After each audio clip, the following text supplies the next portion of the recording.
Venezuela oil के 50 million barrels अब US को मिलेंगे। ये तो होना ही था, बट ये हुआ कैसे?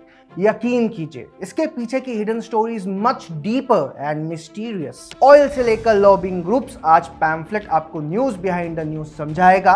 सो स्क्रीन लॉक कर दो या वीडियो बुक मार्क कर दो, बिकॉज जो फैक्ट्स मैं बताने जा रहा हूं they will completely blow your mind away. दोस्तों, before we begin let me just tell you कि इस सब पर रिसर्चर स्टार बॉय तरुण ने ऑलरेडी डिटेल में थ्रेड लिखा है। आप एक्स पर उनका थ्रेड पढ़ सकते हैं, लिंक आपको डिस्क्रिप्शन पे मिलेगी। So first let's understand the basic reality. Venezuela के पास दुनिया का लार्जेस्ट प्रूवन ऑयल रिजर्व्स हैं, लेकिन देश का इकोनॉमिक कोलैप्स हो चुका है and that's thanks to socialist फूल्स।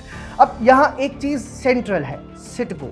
सिटगो एक US based oil refining company है, लेकिन इसकी ownership Venezuela state oil company PDVSA के पास थी। एंड सिटगो वेनेजुएला के लिए सबसे इंपॉर्टेंट फॉरेन एसेट है। क्यों? बिकॉज वेनेजुएला का क्रूड ऑयल सिटगो की रिफाइनरीज में ही प्रोसेस होता है। ऐसा इसीलिए क्योंकि वेनेजुएलन ऑयल बहुत हैवी होता है compare to others like Saudi, तो उसको प्रोसेस करने की कैपेबिलिटी हर किसी के पास नहीं है। तो इसीलिए यूएस में सिटगो की रिफाइनरीज वेनेजुएला के लिए बहुत जरूरी है। बेसिकली उनकी डूबती इकोनॉमी के लिए एक ऑक्सीजन सिलेंडर समान था। यही है मेन पार्ट जिसके अराउंड पूरी ये स्टोरी रिवॉल्व करती है। अगर आप ये पार्ट समझ गए तो फिर आगे का पार्ट आपको धीरे धीरे अपने आप क्लियर हो जाएगा। दोस्तों, जब किसी देश की इकोनॉमी गिरती है ना, तो वो लोन्स नहीं दे पाता, बॉन्ड्स चीप हो जाते हैं और ऐसे सिचुएशंस में बहुत से वल्चर्स नजर टिकाए बैठे रहते हैं। वेनेजुएला के केस में भी यही हुआ। यहाँ पर एक स्पेसिफिक कैटेगरी के इन्वेस्टर्स एक्टिव होते हैं जिन्हें कहते हैं वल्चर फंड्स। ये लोग क्या करते हैं कि किसी देश की इकोनॉमिक हालत खराब हो जाती है तो उसको कर्ज खरीद देते हैं, वो भी अपने दाम पर, कोर्ट के थ्रू फुल रीपेमेंट डिमांड करते हैं। और जब देश इन्हें पैसा ना चुका पाए तो उनके फॉरेन एसेट्स पर लीगल क्लेम डाल देते हैं। ऐसा ही काम किया पॉल सिंगर ने, एक इनफेमस हेज फंड मैनेजर जो ऐसे वल्चर मूव्स के लिए जाना जाता है और जो हमारी स्टोरी में दूसरा इंपॉर्टेंट नाम है। ये इंपॉर्टेंट इसीलिए है क्योंकि इसने सिटगो हत्या लिया है। यस, पॉल सिंगर की कंपनी है एलियट इन्वेस्टमेंट मैनेजमेंट, जो आज की डेट में बिलियंस मैनेज कर रही है। जब 2017 में वेनेजुएला 60 बिलियन के बॉन्ड्स पर डिफॉल्ट कर देता है ड्यू टू इकोनॉमिक मिसमैनेजमेंट, तो ये उनका डेट खरीदते हैं।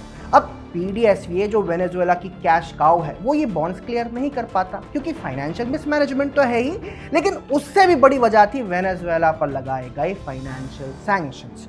वेनेजुएला का ऑयल किसी ने नहीं खरीदा तो पैसा नहीं आया और वो लोग पॉल सिंगर की कंपनी का पैसा नहीं चुका पाए, और अब ये लोग एक्सचेंज में वेनेजुएला की सिटगो चाहते हैं। आप समझे ये कितना बड़ा खेल है। अब इस बीच में आपसे एक सवाल पूछता हूं जो शायद आप मिस कर गए होंगे। वेनेजुएला पर सैंक्शंस लगाने वाला कौन था 2019 में? Donald Trump. जी हाँ, देखिए सिर्फ एक हेडलाइन से कैसे पूरी अलग ही लेयर खुल जाती है।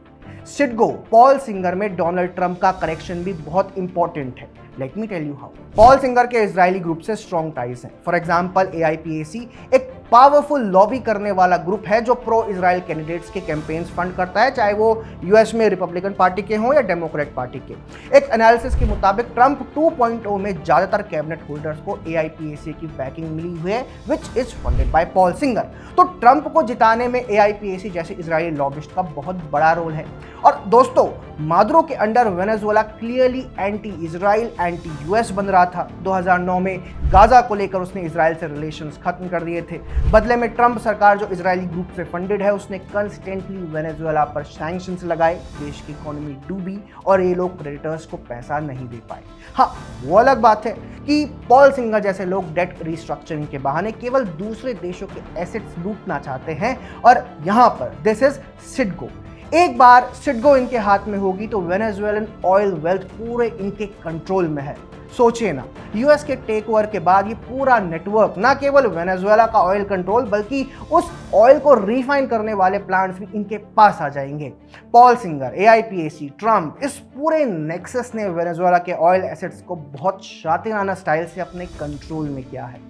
इस स्टोरी से एक चीज तो क्लियर होती है, oil is money, money is power and power is global influence. तो दोस्तों, मादुरो अरेस्ट एक स्टोरी है, लेकिन उसके नीचे चलती हुई कहानी और भी बड़ी है, जहां पॉलिसी, फाइनेंस और जियोपॉलिटिक्स मिलकर डिसाइड करती हैं कि दुनिया की सबसे बड़ी रिफाइनरीज और सबसे बड़े ऑयल रिजर्व्स का अल्टीमेट कंट्रोल किसके हाथ में रहेगा।